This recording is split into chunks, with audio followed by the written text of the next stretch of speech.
कुछ दिल से धड़का, होश नहीं मुझको है धड़का। अस्सलाम वालेकुम दोस्तों, आज मैं आप सब दोस्तों को अपने साथ लेकर माजी के गुजरे हुए वक्त की तरफ लेकर जाऊंगा। उस वक्त के लोग बहुत ही सादा लोग हुआ करते थे। सादा पहनना, सादा खाना, सादा पीना। उस वक्त गरीबी आम लोगों में हुआ करती थी। गरीब लोग मेहनत मुशक्कत करते, अपनी दाल रोटी चलाते। दिन भर के थके हारे लोग अपनी थकावट और परेशानियों को लेकर फिल्म देखने के लिए सिनेमाओं की तरफ रुख करते।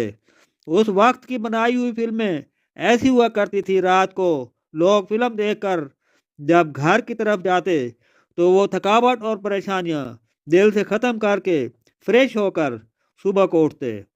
उस वक्त की फिल्मों में कॉमेडी, मजाक लोगों के दिलों को महसूर कर देते। आज की फिल्मों में कहाँ गए वो अदाकार, कहाँ गई वो फिल्में? जिस फिल्म को भी देखो उरियानी ही उरियानी, एक्शन ही एक्शन। आज मैं उस गुजरे हुए वक्त की एक फिल्म का रिव्यू पेश कर रहा हूँ। मुझे उम्मीद है आपको हमारी ये वीडियो बड़ी अच्छी लगेगी। इस फिल्म के मरकजी किरदार हबीब, शाहिद, आलिया, मुस्तफ़ा कुरैशी के गिर्द घूमता है। फिल्म के किरदार में मुस्तफ़ा कुरैशी को जग्गा डाकू के रूप में दिखाया गया है। उसकी बीवी को हमल होता है। उस वक्त बच्चा पैदा होने का वक्त करीब होता है। हबीब जो पुलिस इंस्पेक्टर के किरदार में होता है, अपनी नफरी के साथ मुस्तफ़ा कुरैशी के घर में घुसकर उसे गिरफ्तार करने लगता है। उसकी बीवी उन पुलिस वालों के सामने आकर मुदाखलत करती है। एक पुलिस वाला उसे धक्का देता है जिससे वो गिर जाती है।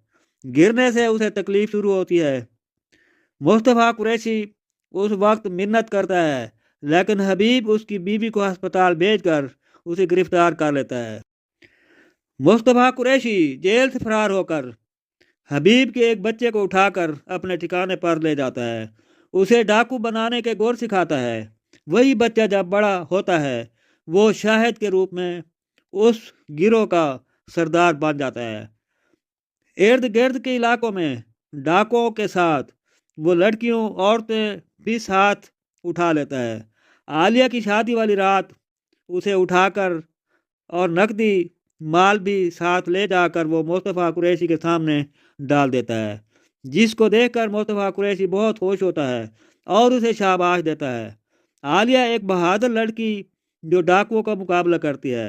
उसकी ज़िंदगी तबाह हो चुकी होती है। उसकी माँ सदमे से मर जाती है और ज़माने भर के लोग उससे नफरत करके उससे मुंह मोड़ लेते हैं। वापसी का रास्ता ख़त्म हो चुका होता है। वो डाकुओं के गिरोह के साथ रहकर शाहिद से प्यार करती है। फिल्म जुर्म और सज़ा पर बनाई गई है। इसका खात्मा भी उन्हीं डाकुओं के साथ पुलिस की गोलियों से होता है।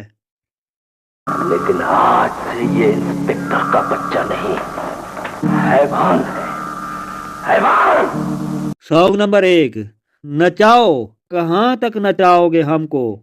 आवाज महनाज की। ये गाना आलिया पर फिल्म शूट हुआ। नचाओ कहाँ तक नचाओगे हमको, नचाओ कहाँ तक नचाओगे हमको। सॉन्ग नंबर 2, कोतवालन हूँ, थानेदारन हूँ, हथकड़ियाँ तुझको लगा दूंगी। आवाज नाहिद अख्तर की। ये गाना निशो और खुर्शीद पर फिल्म शूट हुआ।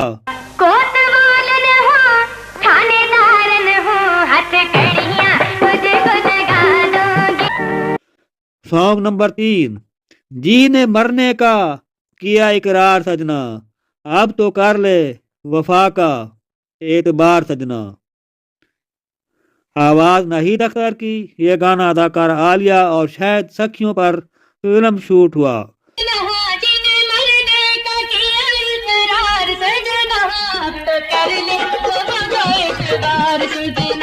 सॉन्ग नंबर 4, दंबूक वाले बाबू एक काम कर दे।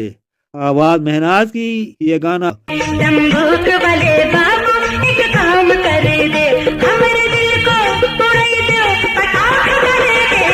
Song number 5।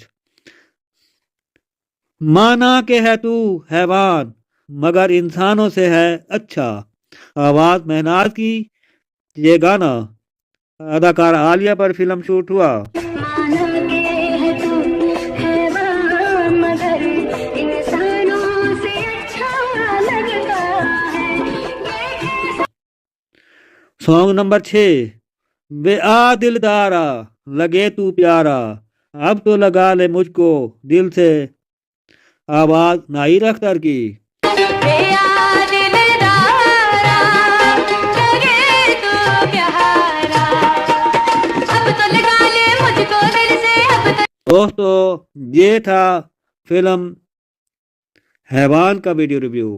अपना बहुत सारा ख्याल रखना। जिंदगी रही तो किसी और फिल्म की वीडियो रिव्यू के साथ हम दोबारा आपसे मिलेंगे। महार मुनीर को इजाजत है। अल्लाह हाफिज। अब तो लगा ले मुझको दिल से अब तो लगा